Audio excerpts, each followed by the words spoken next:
In a barangay known for its scenic spots and warm people lies something even more remarkable, a craft that deserves recognition. In Barangay Malabugas, where the rustle of bamboo meets the rhythm of community life, thrives an art form that has endured through generations, amakan weaving.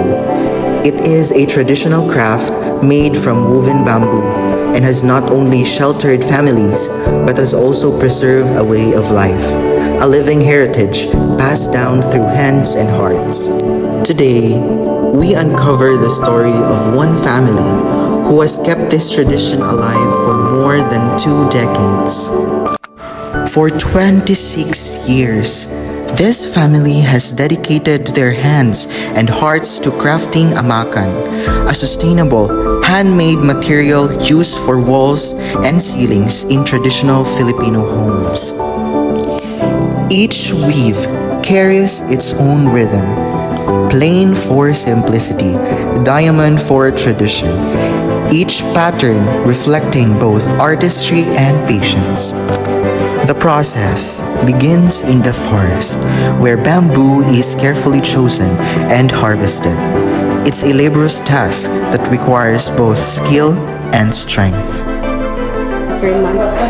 Depende, just may pinakataas sa kamunan. Makasustain na lang yan? Sa iyo daily life?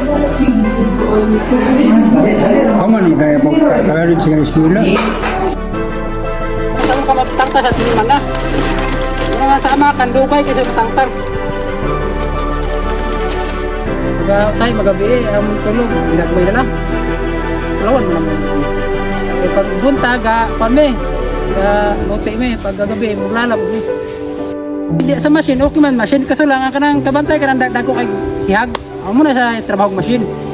Kaya mo, hugot na mong trabaho. Okay, sansan mo no? O, sansan mo siya. E kung sa machine man ka, kung unsay tadlong squayan mo, nagbisya, nabay kwaya tiko. Di na masuksok sa machine. Minus ang machine kung wala ka sa mga mano. Their craftsmanship has reached neighboring towns, attracting loyal customers who value quality and tradition.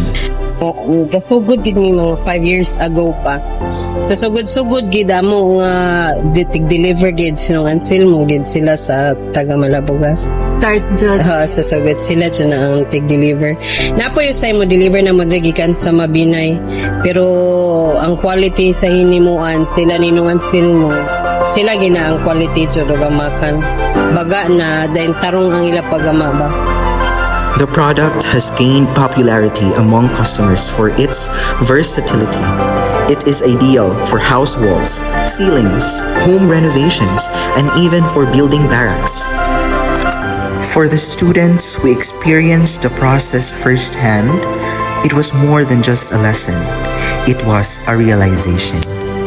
Kapoy, happy and actually fulfilling siya. In a sense nga, ang atuang pagkuha sa kawayan, hago kay mo ato patao kanang laing buntod or what not. Then, ang pagbulad po niya, no? And then, ang pag-construct po sa amakan, somewhat delikado kay makasama dyan siya, no? Masalubsog ka. And then, pero fulfilling siya kay we get to feel what they feel every day just to make a living. Through their hands, they didn't just learn about work, they learned about legacy. Pwede naman dahil dili na mag-cut of trees or ma-conserve na to ang kanang mga timber production while pwede mo nito gamit og bamboo. So, sa inani nga pamaagi, dili lang kay maka-income ang gagama, makatabang po sila sa environment. In a world chasing modernization, amakan reminds us of the value of simplicity, craftsmanship, and resilience. Each woven strand tells a story of family, of patience, of a culture that refuses to fade. This is not just a livelihood, it's heritage, hand-woven from the strength of bamboo and the heart of the Filipino people. Let's support local craftsmanship. preserve tradition, and wave the future.